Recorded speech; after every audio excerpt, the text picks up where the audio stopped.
Présidente. Je voudrais, au nom du groupe Les Républicains, saluer le travail difficile des surveillants de prison et souhaiter un prompt rétablissement aux 2 surveillants grièvement poignardés hier par un détenu radicalisé.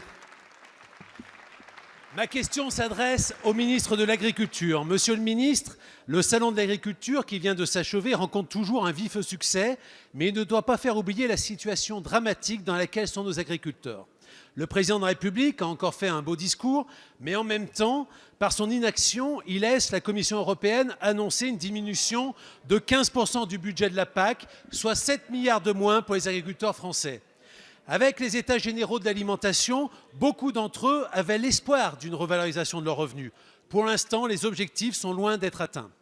De même, les agriculteurs organisés en coopératives agricoles demeurent très préoccupés quant à votre projet d'ordonnance issu de la loi Egalim. Pour peser dans un monde ouvert et concurrentiel, le renforcement des structures économiques de la production agricole que sont les coopératives est essentiel. Or, votre projet d'ordonnance fragilise l'équilibre économique et juridique des coopératives agricoles qui représentent 2400 entreprises, 190 000 salariés et 40% du chiffre d'affaires de l'agroalimentaire français. Monsieur le ministre, l'engagement coopératif ne peut se réduire à une simple relation commerciale. Le code rural n'est pas le code du commerce. Le risque de démutualisation des coopératives agricoles, basé sur le principe de solidarité, pose la question de la pérennité de ce statut spécifique. Le secteur agricole s'en retrouverait fragilisé et des répercussions économiques dans le monde rural seraient à prévoir.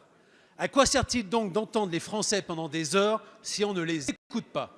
Monsieur le ministre, nous voudrions savoir où en est concrètement le projet d'ordonnance concernant la coopération agricole et si la disposition du Code du commerce menaçant ces coopératives a bien été retirée. Merci.